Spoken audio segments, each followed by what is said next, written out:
to us about what brought you to Fresno today.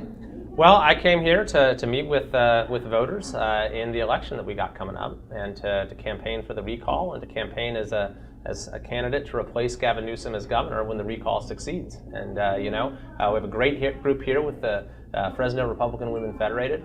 Tons of energy, tons of enthusiasm, and I think that we're on track to complete and get across the finish line what's the greatest citizens movement in California history. So within the Republicans running for this recall election, I think there are 21, maybe 22 of them now. What's it been like trying to convince the women here that you're their guy? Well, what I'm trying to convince them of first and foremost is to remove Gavin Newsom from office. And this crowd, I think most people are on the same page with that. But it's not just Republicans who are issuing this call for change. I mean, I spent months and months trying to support the folks who were out making the recall happen. And it was not just Republicans. It was Democrats, it was independents, it was Bernie-crats, it was people who put their lives on hold, many who had never been involved in politics before and were out every weekend gathering signatures. And so this is fundamentally a nonpartisan movement that's bringing all kinds of people together to address the fundamental failures of our state government. So I've been aiming all of my fire at Gavin Newsom and drawing my contrast with him and showing how I would do things differently, how I would actually bring integrity back to state government. I do think that whichever candidate does that most effectively will be the one who rises to the top on the second question. And I've been a state legislator at the California Capitol for 5 years now. I've been fighting against corruption, trying to get our state on the right track. For the last 16 months, I've been fighting Gavin Newsom's one-man rule in every way I can. I sued him and took him to court and won in a trial along with James Gallagher, my colleague. I have introduced resolutions to terminate the state of emergency. I've worked with counties to pass resolutions, what we call the Healthy Communities Resolution, to protest Newsom's worst in the nation lockdowns. And so I know exactly what the problems are with our state government at our state capitol, and I know how to go about fixing them on day one. Okay, I'm going to get to a bunch of that, but you brought up that your main thing is just recalling the governor. So in that case, why not give your support to somebody else who's in the race? Well, the way I see it is that we're all on the same team, and we can all bring our own perspective and our own arguments and our own platform to bear, and voters will be able to sort out among themselves which potential replacement candidate they want to see rise to the top. But the fact of the matter is that you're not going to have any of the candidates become governor unless you first remove Gavin Newsom and get over 50% of that first question. That's why a recall is different than an ordinary election. In an ordinary election, the other candidates on the ballot, they're just your opponents, plain and simple. If one of you wins, the other cannot, whereas in a recall, there are the two questions. And so when it comes to the primary question, do you want to remove Gavin Newsom, your interests are aligned. You're both working towards the same thing. You're all working to remove him and bring integrity back to government. And so that's why I say, we should all consider ourselves to be teammates, and we'll have the best chance of success if we all show why it is that Gavin Newsom has brought our state's long-term decline into this total free fall, and how we can now reverse that trajectory. What is the rush with the recall rather than waiting until the governor ends his term? Well, the first thing I'd say is that the recall vote should have happened quite a while ago. Recalls are supposed to happen quickly. It's like, we need him out now. That's the whole point. But the legislature messed with the process a few years ago. They passed a new law that dragged out the recall process to make recalls harder, to make it take a lot longer. So, the very fact that it has taken so long is a symptom of the corruption that we're trying to root out with this movement. But I do think that the timing will actually work out pretty well. And here's why. Because the new governor will take office with maybe 14, 15 months until the next election. That's long enough to start to implement the fundamental call for change that the recall is about. The way I would do that is I'd summon a special session of the legislature, and I'd throw down the gauntlet. I would say we need to pass fundamental sweeping reforms on the key challenges facing our state when it comes to failing public schools, having school choice, when it comes to the soaring cost of living, when it comes to rising crime rates, when it comes to homelessness. And if the legislature refuses to work with me, if the legislature remains mired in this era of corruption that we're trying to escape from, then I'd take the issue back to voters again in 2022 and tell them you'll face the same fate as Gavin Newsom. You brought up a couple of times bringing back integrity to the government. What does that mean to you? It means serving the public interest and ultimately returning power to local communities and their citizens. What we have at the state capitol right now is not a government of, by, and for the people. We have a government of corrupt politicians controlled by lobbyists for the benefit of special interests. Our state government has been utterly captured by a core of lobbyists with offices right around the Capitol, and Gavin Newsom personifies that corruption like no one I have ever seen. Just to take one example, he closed our schools longer than any governor in the country at the behest of his biggest campaign donor, the California Teachers Association. And so I have tried to chart a new course. I'm the one California legislator, the one state elected official in California that refuses all funding from special interests. Every other legislator gets hundreds of thousands of dollars. However, my funding is entirely citizen-backed. We've shattered all records in terms of individual citizens who have given, often in very small amounts. You put out a statement today saying that, or referencing how California had comparatively very strict COVID restrictions and had, quote, nothing to show for it. What does that mean? It means that we've had the worst lockdowns of any state. That's not in dispute. We've been 50th out of 50 when it comes to what was allowed. It means we've had the worst school closures of any state. We've been 50th out of 50 in terms of getting our kids back to school. And yet we've also had some of the worst public health outcomes of any state. We've been 5th or 6th worst in the country when it comes to excess mortality, which is the most important measure. So to take one point of comparison, if California's COVID outcomes matched Florida's, then millions more kids would have been in school, hundreds of thousands more workers would be employed, and thousands more people would be alive. So when now Gavin Newsom is speculating about, oh, maybe we should close schools again for the fall, he's learned absolutely nothing.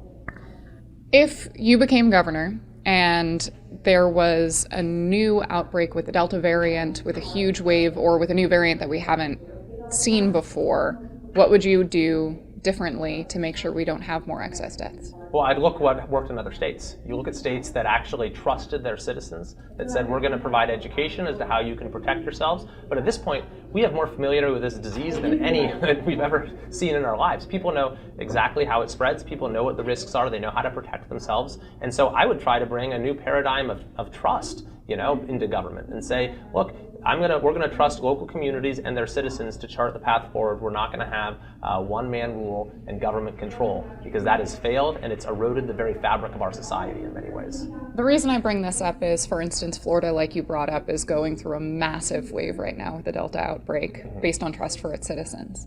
Is there any sort of compromise that you go for? Well, we know that different states peak at different times. In December, California had by far the biggest COVID surge of any state. I think that the headline in, I believe it was the San Jose Mercury News, was California has the nation's biggest COVID surge dash by a big margin. And that was when we had the strictest controls. And so you have to look at these things holistically. What is the record in terms of the overall COVID experience? When you look at the COVID era as a whole, California, I would argue, has had by far the worst overall outcomes of any state in the country. And that is because we have had the harshest government controls of any state in the country. I heard you brought up homelessness earlier. Yes. What's your approach? How would it change? Well, my approach would start with a statement from the governor's own mental health czar. I think I mentioned this before, where he said it's not a money problem, it's a leadership problem. I would bring new leadership to the homelessness issue, because what we've been doing is funneling billions and billions and billions more towards homelessness, yet the problem has only gotten worse. Homelessness keeps going up in California while it goes down in the rest of the country. And our unsheltered homeless population in California is now 9 times larger than the next closest state. It's staggering, and it's a human tragedy with 1,000+ people living and dying on the streets of LA just in LA on a yearly basis. And so I would take an entirely different approach from the governor. I would have an actual strategy. I would make sure we have facilities where every person can go. We cannot let people be living and dying and languishing on the streets. But then once they are having a roof over their head, I would connect them with the needed services that have been proven on the basis of evidence to actually help people transition out of homelessness in a durable way and turn their lives around. Mental health counseling, substance abuse treatment, job training.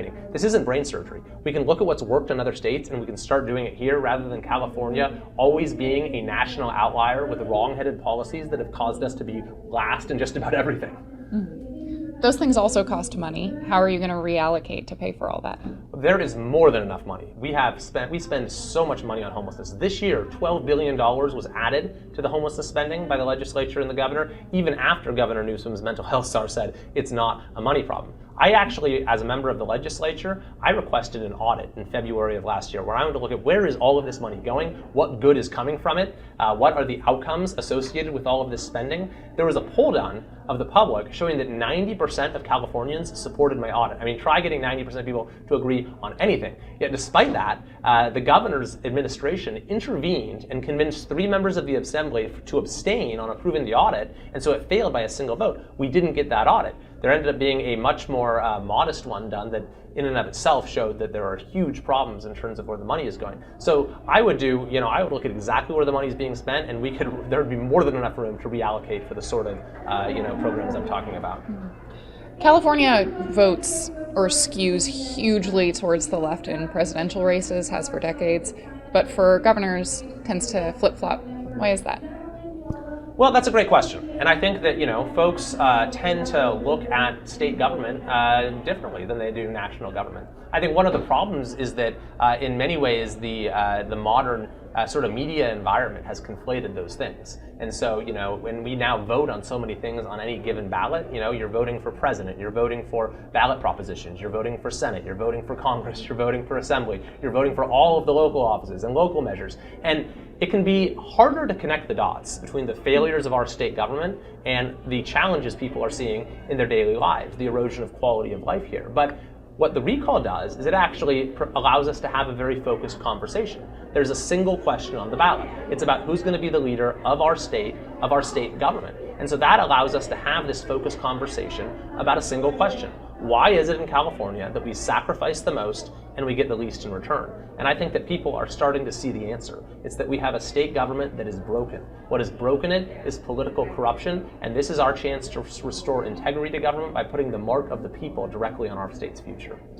One of the complaints of people in the Central Valley is that we often get overlooked, that governors will pay a huge amount of attention to Los Angeles County and right. to Sacramento, to the Bay, and forget all about Fresno. It's great that you're here today, but what are you going to do to make sure that the 5th largest city in this state right. doesn't continue on that way? Well, that's why I'm here, and a lot of the folks in my region where I represent feel the same way.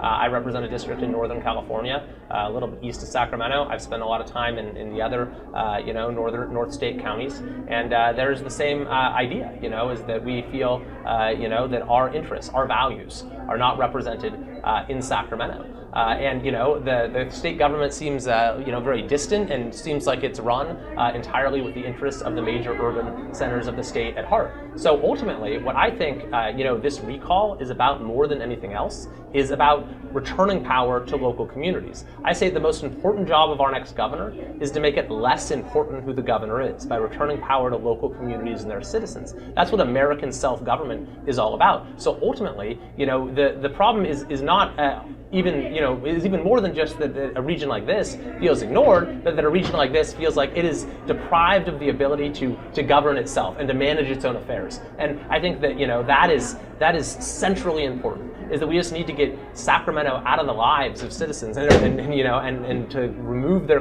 mandates and controls from local communities that are more than capable about making their own decisions. And so that's what I ultimately think this recall can do more than anything else, is to revive this idea of self-government and to have a more modest state government going forward. Okay. Do you need to get out there and talk with people? No, it's fine. Okay. Well, my last question was just if you had anything else to add or anything else you'd want to talk about.